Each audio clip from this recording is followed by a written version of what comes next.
ਸਰਦਾਰ ਜੀ ਵੈਸੇ ਲੱਗਦਾ ਇਹ ਹੈ ਕਿ ਤੁਸੀਂ ਆਪਣੀ ਘਰ ਵਾਲੀ ਨੂੰ ਬਹੁਤਾ ਹੀ ਡਰਾਇਆ ਹੋਇਆ ਕਿ ਉਹਨੇ ਮੈਨੂੰ ਡਰਾਇਆ ਹੋਇਆ ਭਾਜੀ, ਉਹਨੇ ਮੈਨੂੰ ਡਰਾਇਆ ਹੋਇਆ, ਮੈਂ ਨਹੀਂ ਡਰਾਇਆ ਹੋਇਆ।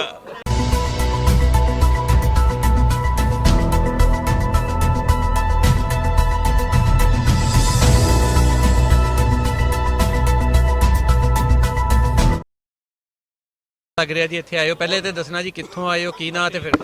ਇੰਡੀਆ ਤੋਂ ਹਰਿਆਣਾ ਸਟੇਟ ਪਾਣੀਪਤ ਡਿਸਟ੍ਰਿਕਟ ਤੋਂ ਆਏ ਹਾਂ। ਸਾਨੂੰ ਇੱਥੇ ਆ ਕੇ ਬਹੁਤ ਅੱਛਾ ਲੱਗਾ। ਜਿਵੇਂ ਸਾਨੂੰ ਲੋਕ ਉੱਥੇ ਕਹਿੰਦੇ ਸਨ ਤੁਸੀਂ ਨਾ ਜਾਓ ਨਾ ਜਾਓ, ਪਰ ਇੱਥੇ ਸਾਡੇ ਲੋਕਾਂ ਨੇ ਪੂਰੀ ਇੱਜ਼ਤ ਕੀਤੀ ਹੈ, ਸਾਡਾ ਮਾਣ ਕੀਤਾ ਹੈ ਔਰ ਅਸੀਂ ਬੜੇ ਖੁਸ਼ਕਿਸਮਤ ਹਾਂ ਕਿ ਸਾਨੂੰ ਗੁਰੂ ਘਰ ਦੇ ਦਰਸ਼ਨ ਹੋਏ। ਤੇ ਤੁਸੀਂ ਬਾਕੀ ਉਧਰ ਵੀ ਗਏ ਹੋ, ਕਰਤਾਰਪੁਰ ਸਾਹਿਬ ਵੀ ਗਏ ਹੋ, ਨਨਕਾਣਾ ਸਾਹਿਬ ਵੀ, ਤੇ ਕਿਹਦਾ ਲੱਗਾ ਸਰ? ਬਹੁਤ ਅੱਛਾ ਮਾਹੌਲ, ਬਹੁਤ ਅੱਛਾ। ਬੋਲੀ ਬਹੁਤ ਸਾਡੇ ਵਰਗੀ, ਸਾਨੂੰ ਇੰਜ ਵੀ ਨਹੀਂ ਪਤਾ ਲੱਗਦਾ ਸੀ ਅਸੀਂ ਲਾਹੌਰ ਜਾਂ ਪਾਕਿਸਤਾਨ ਆਏ ਹਾਂ, ਇੰਜ ਹੀ ਲੱਗਦਾ ਸੀ ਅਸੀਂ ਇੰਡੀਆ 'ਚ ਹੀ ਹਾਂ।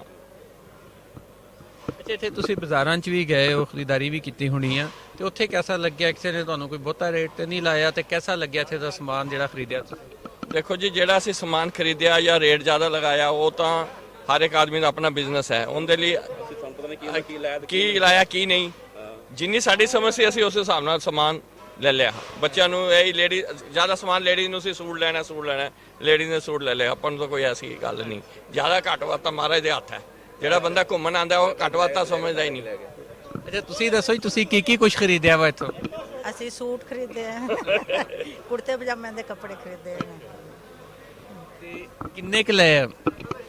7-8 ਲਏ, ਬੱਚਿਆਂ ਵਾਸਤੇ, ਨੂੰਹਾਂ ਵਾਸਤੇ ਲਏ। ਸਰਦਾਰ ਜੀ ਨੇ ਕੋਈ ਇਤਰਾਜ਼ ਨਹੀਂ ਕੀਤਾ ਖਰੀਦਣ ਲੱਗੇ ਕਿ ਬਹੁਤਾ ਲਈ ਜਾ? ਨਹੀਂ ਨਹੀਂ ਇਹਨਾਂ ਲਈ ਕਮਾਈ ਦਾ ਨਹੀਂ।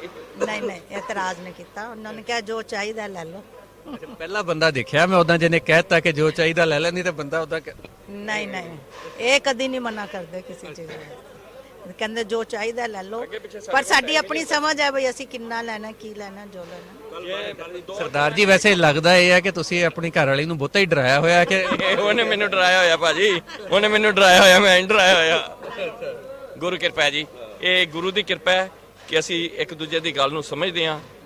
ਤਾਂ ਹੀ ਸਾਡੇ ਪਰਿਵਾਰ 'ਚ ਸੁੱਖ ਹੈ। ਸਾਡੀਆਂ 2 ਨੌਵਾਂ ਨੇ, ਉਹ ਵੀ ਸਾਡਾ ਘਰ ਇੱਕ ਸਵਰਗ ਹੈ। ਅਸੀਂ ਇੱਕ ਸਵਰਗ ਜੀ ਰਹੇ ਹਾਂ। ਇਹ ਸਿਰਫ ਸਾਡੇ ਤੇ ਗੁਰੂ ਮਹਾਰਾਜ ਦੀ ਕਿਰਪਾ ਹੈ।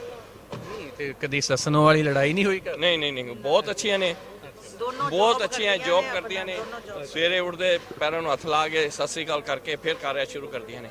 ਜੋ ਕਹੋ ਮਤਲਬ ਸਾਡਾ ਘਰ ਇੱਕ ਸਵਰਗ ਹੈ ਜੀ। ਇਹ ਸਿਰਫ ਗੁਰੂ ਮਹਾਰਾਜ ਦੀ ਹੀ ਕਿਰਪਾ ਹੈ। ਜੇ ਅਸੀਂ ਗੁਰੂ ਨਾਲ ਜੁੜੇ ਹੋਏ ਹਾਂ, ਜੇ ਅਸੀਂ ਗੁਰੂ ਨਾਲ ਟੁੱਟ ਜਾਂਦੇ ਤਾਂ ਸਾਡੇ ਘਰ ਵੀ ਕਲੇਸ਼ ਹੁੰਦਾ। ਇਹ ਸਿਰਫ ਸਤਿਗੁਰੂ ਬਾਬਾ ਨਾਨਕ ਦੀ ਕਿਰਪਾ ਹੈ ਕਿ ਅਸੀਂ ਮੌਜ ਹੈ। ਸਾਡੇ ਬੱਚੇ ਵੀ ਆਗਿਆਕਾਰੀ ਨੇ, ਗੁਰਭਗਤੀ 'ਚ ਰਹਿੰਦੇ ਨੇ। ਸਾਡੇ ਘਰ ਕਿਸੇ ਚੀਜ਼ ਦੀ ਕਮੀ ਨਹੀਂ।